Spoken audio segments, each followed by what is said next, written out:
Je tiens tout d'abord à remercier le musée Boucher de Perthes et la ville d'Abbeville de me permettre d'évoquer aujourd'hui cette belle mission de mise à jour du répertoire des peintres verriers des 19e et 20e siècles, menée en collaboration avec les chercheurs du laboratoire de recherche en histoire de l'art, le Centre André Chastel. Donc je travaille sur cette mission depuis maintenant 2 ans et je vais vous présenter ce matin l'histoire de ce répertoire ainsi que ses apports à la connaissance du vitrail. Donc, depuis les années 1960, la recherche sur le vitrail ancien en France est principalement conduite par des chercheurs spécialistes du vitrail. À l'origine, cellule de l'inventaire du ministère de la Culture, cette équipe a eu pour mission principale de mener à bien le recensement des vitraux anciens de la France. Cet ambitieux projet, initié en 1978, s'est achevé en 2020 avec la publication du 11e volume de la collection sur les vitraux du Midi de la France. Cette étude ne concernait initialement que les vitraux créés depuis l'époque médiévale jusqu'à la Révolution française.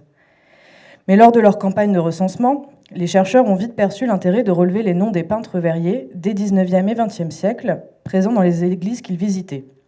Les introductions des volumes du recensement ont accordé plus d'importance à la production de ces périodes plus récentes, et les 19e et 20e siècles, jusqu'alors peu pris en considération, sont apparus au fil de ces dernières années comme de véritables sujets d'étude.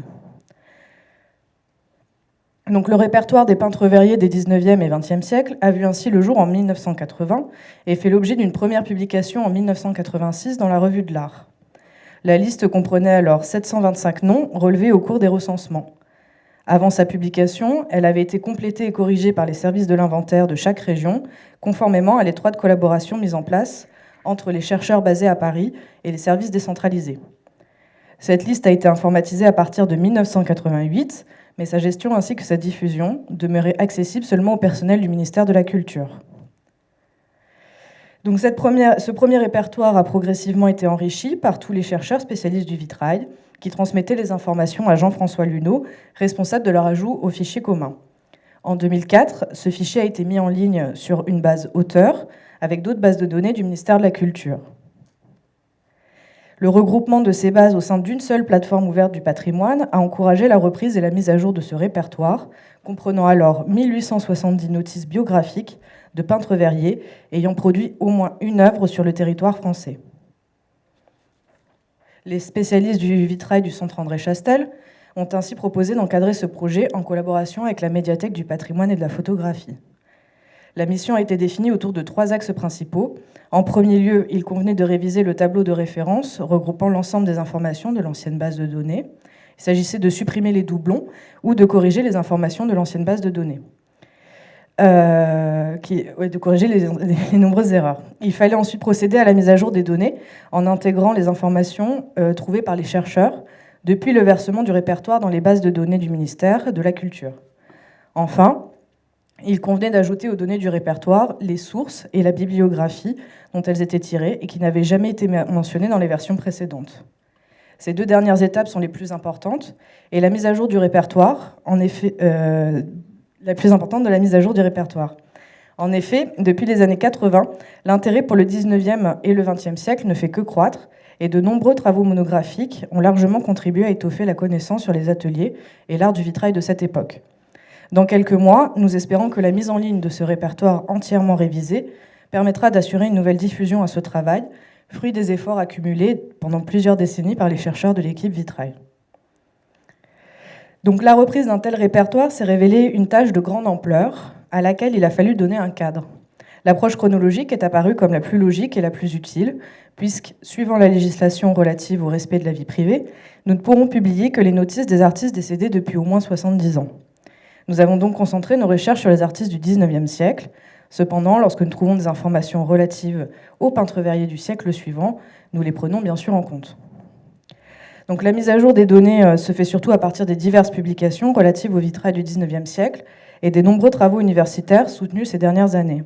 À cela s'ajoutent les recherches effectuées grâce aux nouveaux outils mis à notre disposition, comme les livres et la presse numérisée par la BNF, les ressources généalogiques disponibles en ligne, par exemple sur Généanet, et grâce aux recherches parfois entreprises dans le cadre d'autres missions, comme celle sur Notre-Dame de Paris, où nous avons eu l'occasion de réaliser des investigations plus poussées sur les peintres verriers qui y sont actifs entre 1855 et 1865. Enfin, tous les chercheurs spécialistes du vitrail, actifs ou retraités, restent mobilisés et apportent régulièrement leur concours à ce travail. Donc, comme vous pouvez constater, la nouvelle version du répertoire est beaucoup plus étoffée. Elle comprend 19 rubriques. Alors, il y a bien sûr toutes celles relatives à l'identité de l'artiste, nom, prénom, date de naissance et de mort, fonction ou encore adresse. Nous apportons néanmoins quelques subtilités, comme par exemple pour le champ fonction. Il est généralement rempli avec la mention peintre-verrier, assez logiquement, mais dans certains cas, nous avons mentionné d'autres métiers, comme celui de vitrier.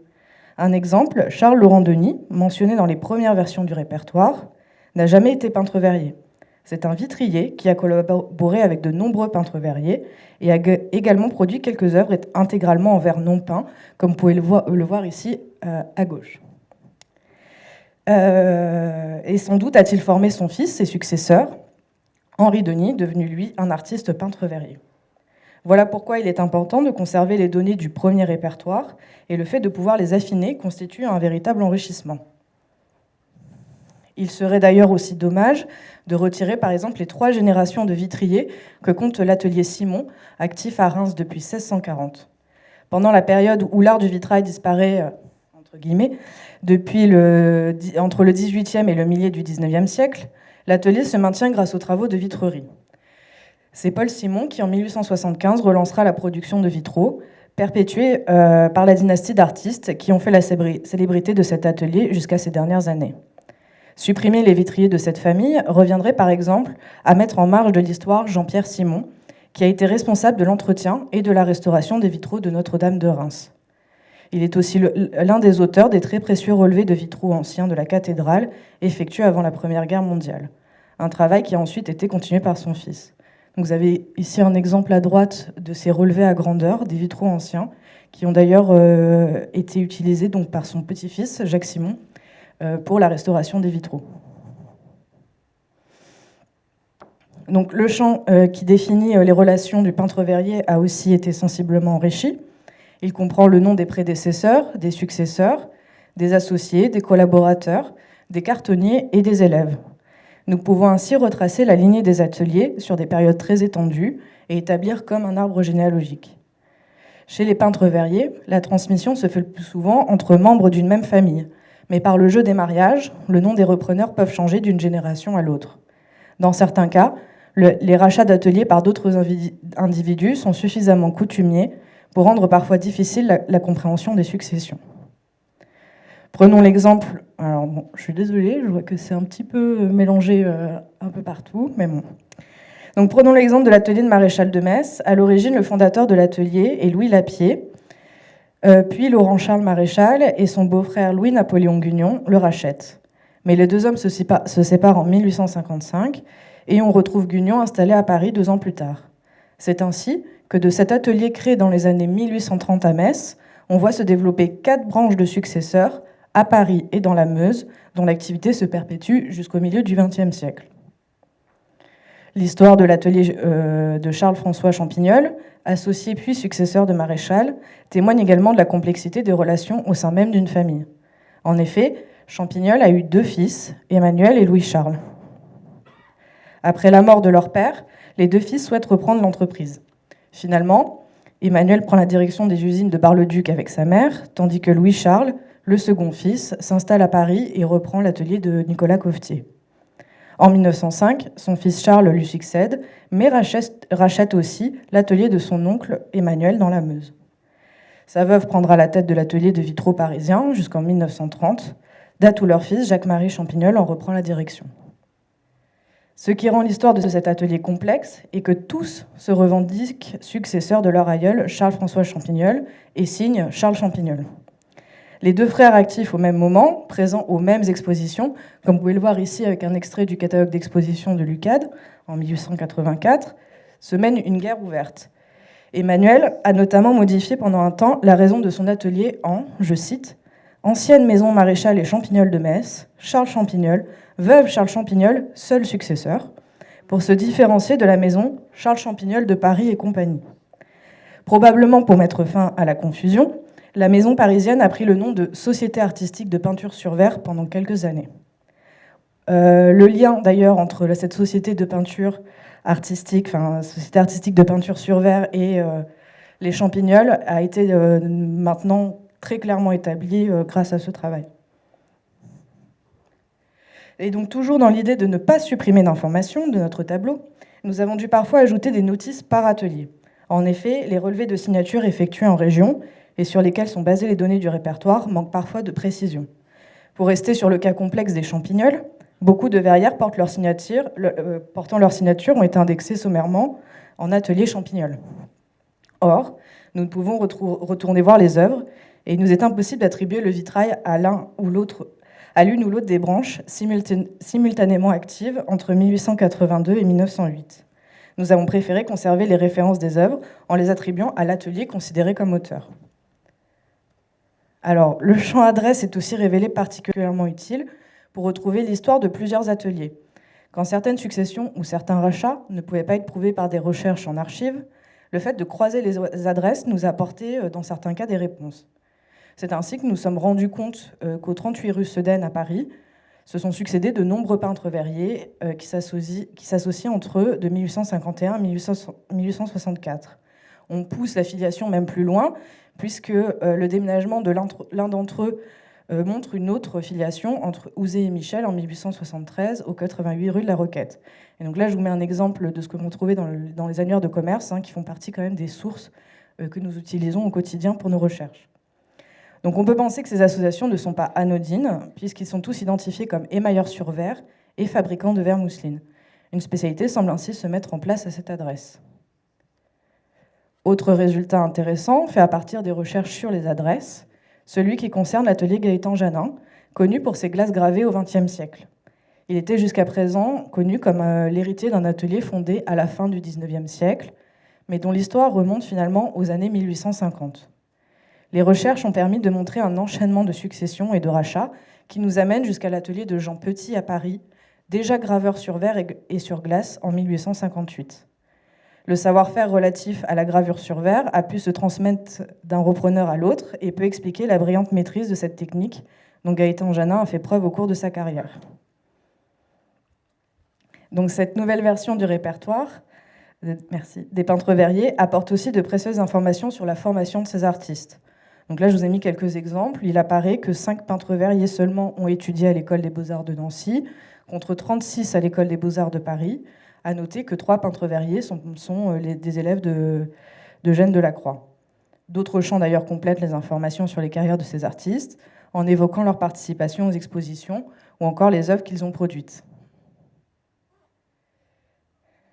Les résultats récoltés par l'interrogation des données du répertoire constituent dès lors une matière très précieuse pour la recherche. Nous obtenons des réponses rapides sur des aspects extrêmement variés de la carrière des peintres verriers. Si l'on prend l'exemple de la Somme, qui nous intéresse tout particulièrement aujourd'hui, on constate que 91 peintres verriers ont fabriqué des vitraux pour des édifices situés dans le département entre 1812 et 2011. Parmi eux, 44 sont parisiens et 14 seulement sont localisés dans la Somme. Ils sont presque tous installés à Amiens, à l'exception d'un seul, actif pendant 40 ans à Saint-Riquier.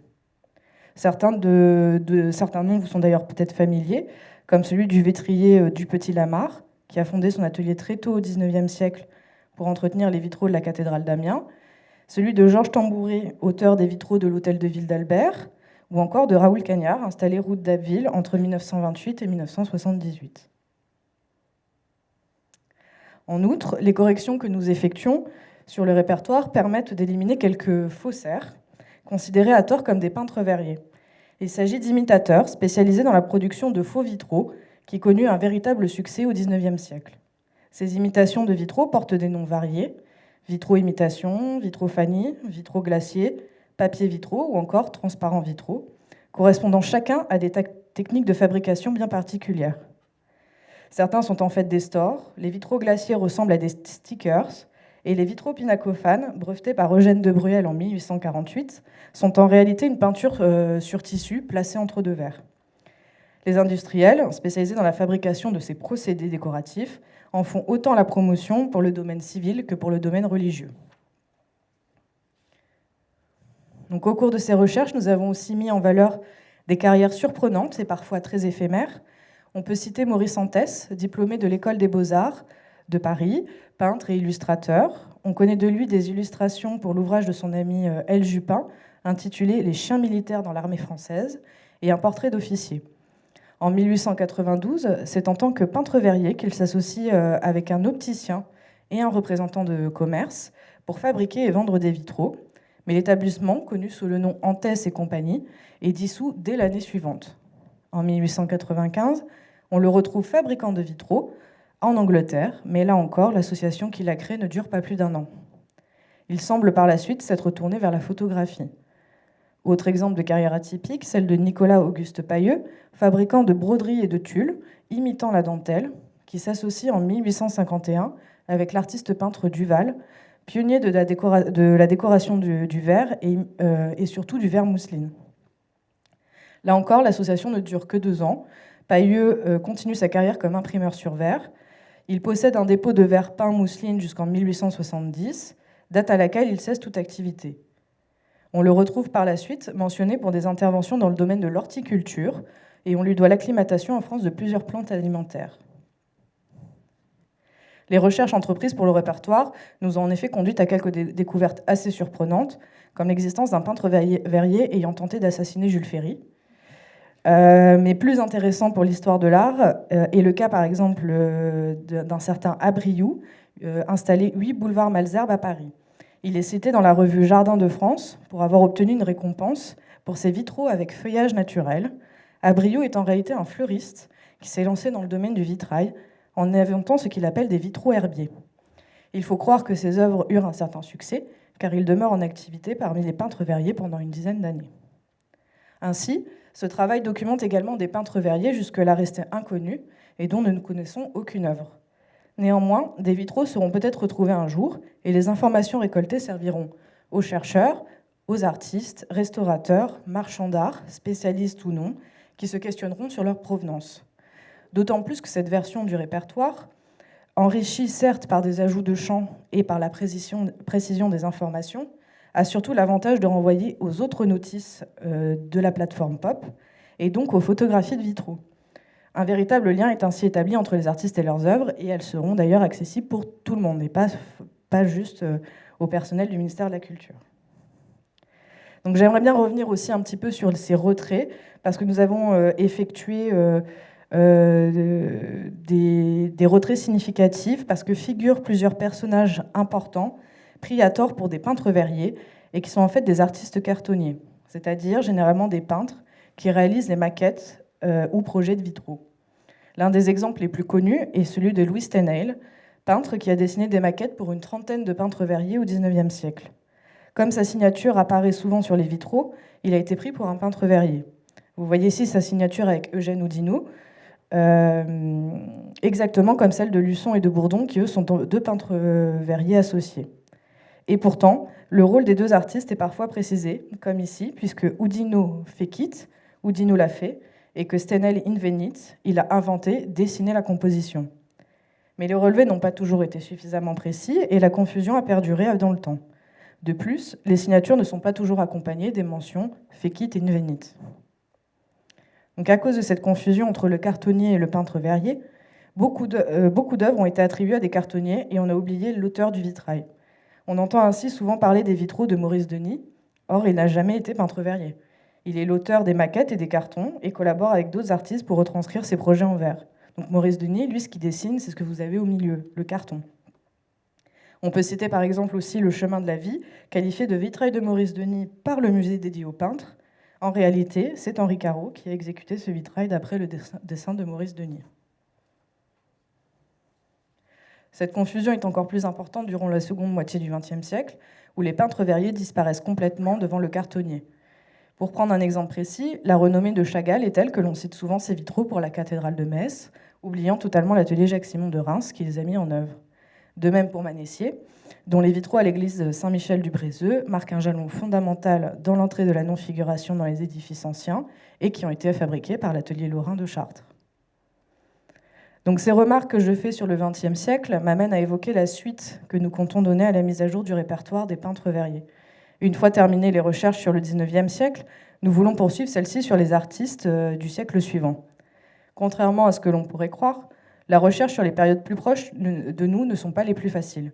L'étude du vitrail et des peintres verriers du XXe siècle est assez récente et beaucoup de fonds d'ateliers n'ont pas été conservés. Il y a quelques années, les chercheurs spécialistes du vitrail ont eu à cœur de faire témoigner des peintres verriers sous la forme d'enquêtes enregistrées. Ces archives orales nous conduisent dans l'intimité des acteurs de la vie artistique et nous aident à mieux comprendre leurs intentions à chaque étape de l'élaboration des œuvres, qui est ainsi plus facile de contextualiser.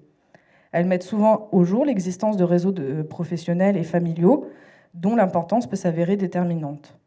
De façon privilégiée, l'oral peut assurer la transmission ou au moins l'explication des savoir-faire indispensables à la connaissance de l'œuvre.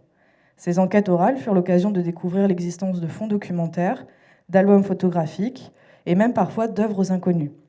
Dans de nombreux cas, ces rencontres avec les artistes ou leurs descendants ont permis la mise en dépôt dans des centres d'archives de ces documents précieux.